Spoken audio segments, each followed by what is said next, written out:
Preface. Losing ground grew out of 16 years of watching people who run social programs, and my first debt is to them. Whether they have been counseling inner-city students in Atlanta, trying to keep Chicago delinquents out of jail, or teaching prenatal care to Thai villagers, they have shared an uncommon energy and dedication.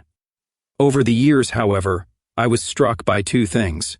First, the people who were doing the helping did not succeed nearly as often as they deserved to. Why, when their help was so obviously needed and competently provided, was it so often futile? In the instances when the help succeeded, what were the conditions that permitted success? Second, the relationship between the ways people were to be helped and the quality of their lives became increasingly confused. Clearly, certain minimums of physical well-being were critical. But once those had been met, it was just as clear that, among the many things that produce satisfaction, dignity, and happiness, few were purely economic. How did the goods that social programs dispense fit in with the non-economic assets? 2.5 years ago, I set out to pursue these lines of inquiry more systematically.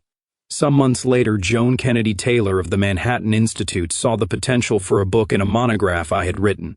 She shepherded the work through to the end. William Hammett, president of the Manhattan Institute, took a chance and decided to use the foundation's resources to underwrite the effort. Without them, the book would not have been written. I relied principally on the collections at the Library of Congress and the Preface, Bureau of the Census. The people who helped at both places are too numerous to list individually. At the Bureau of the Census, special thanks go to Bruce Chapman, then director, who took a heartening interest throughout the work. My thanks also go to Gordon Green of the Population Division and Carol Fendler of the Poverty Statistics section, whose expertise made my job much easier. At the Federal Bureau of Investigation, Ken Candell oversaw the special computer runs I needed. At the Office of Family Assistance, Ken Lee, Lawrence Love, Michael DeMar, Howard Rolston, and Joanne Ross patiently led me through the complicated history of the Aid to Families with Dependent Children program. Many others whose names I do not know in the libraries of the Bureau of Labor Statistics, the National Institute of Education, the National Institute of Justice, and the National Center for Health Statistics took time to answer my questions and look up elusive documents. The custodians of the federal databases are extraordinarily ready to go out of their way to help the anonymous researcher, and I am grateful to them all. Donald Cook, who was involved in the earliest planning for the War on Poverty, provided an extremely helpful commentary on my account of that period. Robert Krug and Norman Gold, longtime colleagues and veterans of the Office of Economic Opportunity, brought their experience to bear on the discussions of the job training and educational innovations of the reform period and thereafter.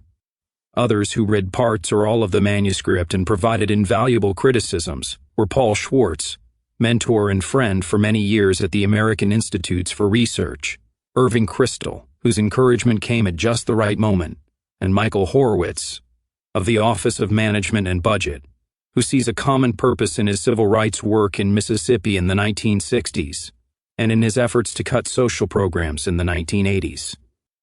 In an earlier phase of the work that led to the book, Burton Pines of the Heritage Foundation first gave me the chance to concentrate my thinking on why it is that we could have spent so much money and have bought so little. Sheldon Danziger at the Institute for Research on Poverty was always ready to talk over my questions and provide me with materials from the Institute's ongoing work. At Basic Books, Martin Kessler understood exactly what I was trying to accomplish and reminded me of it when necessary, and Nina Gunzenhauser was a meticulous, occasionally inspiring copy editor. Together, they have improved the book immeasurably. L05 Ironed Ground contains some contentious interpretations of recent history.